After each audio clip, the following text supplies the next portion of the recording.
When I got out, a dozen luxury cars were waiting outside the prison. Hundreds of my guys dropped to their knees, welcoming the Dragon Boss home.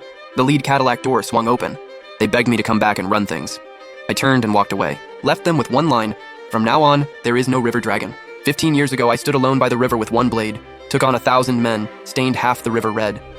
People called me River Dragon. It wasn't until my girlfriend showed up pregnant at visitation that I found out I was going to be a dad. With a murder record, no one would hire me. And I wanted to build a relationship with the daughter I hadn't seen in 15 years. My wife kept complaining about the school cafeteria owner serving kids rotten meat. She'd reported him multiple times. Nothing changed. So I set up a food stall outside the school selling lunchboxes.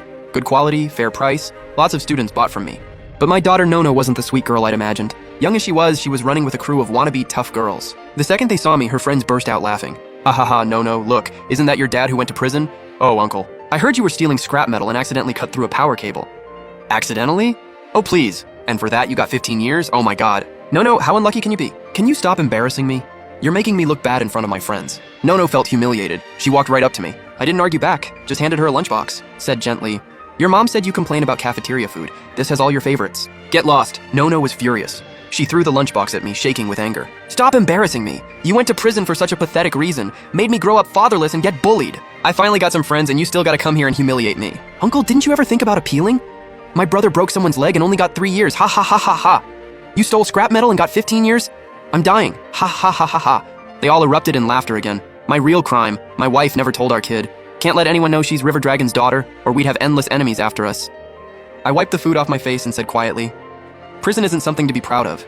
You guys should focus on your studies." I pulled out another lunchbox and handed it to Nono. Right then, the cafeteria owner showed up with a bunch of guys, heading straight for me. He grabbed my lunchbox and smashed it on the ground, pointing at my nose. "You trying to steal my business?" he yelled. "Didn't I tell you? You show up here selling lunchboxes again, I'll kill you."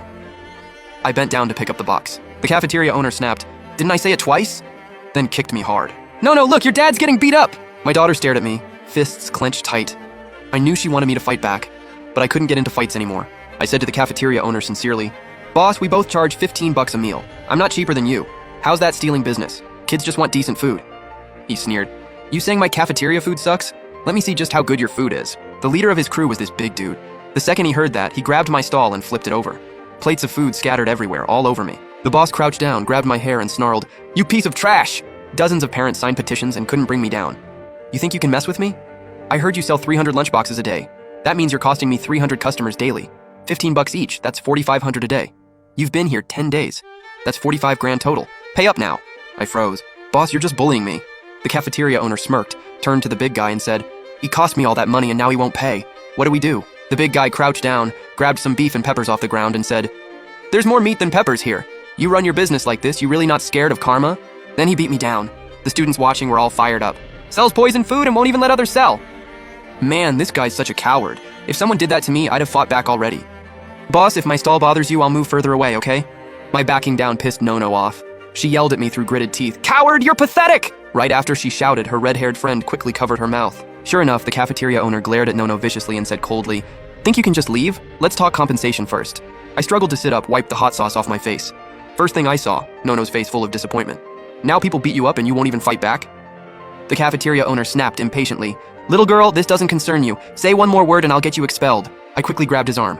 "Boss, I'll leave right now. Pay you? I don't have that much. How about you tell me your profit margin and I'll compensate you for that?" The cafeteria owner's face went cold. He leaned close to my ear and said, "You think I'm an idiot? Why would I tell you my profit?" After that, still not satisfied, he slapped me hard across the face twice. Seeing me get slapped again, Nono yelled furiously, "Fight back! How long are you going to keep embarrassing yourself?" The cafeteria owner was sick of Nono. He pointed at her and told his guy, "Go grab that little brat and bring her here." The big guy turned toward Nono. The red-haired girl quickly backed away, making it clear she had nothing to do with Nono. I panicked, scrambled to my feet and rushed toward Nono, but the cafeteria owner grabbed my shirt. I was wearing a dress shirt. He yanked it and ripped it right off. My tattoo was suddenly exposed for everyone to see. The big guy's eyes went wide. "Wait, isn't that River Dragon's ink?" The cafeteria owner couldn't believe it. He reached out and rubbed my tattoo. "That's gotta be a temporary, right?" He rubbed hard twice. Wouldn't come off. The big guy asked nervously, "A lunchbox vendor dares to get River Dragon's guardian ink? What if he is River Dragon? I heard he just got out of prison." The cafeteria owner rolled his eyes. Yuanda Group's CEO position has been held open for River Dragon this whole time.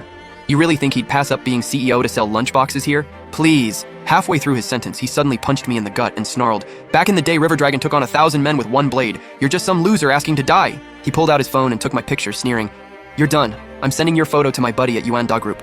They'll be here any minute. Nono looked at me, face white as a sheet. What did you tattoo on yourself? I forced a smile. Just go home. Suddenly, Nono burst into tears, sobbing, You stole scrap metal. Why would you tattoo a guardian on yourself?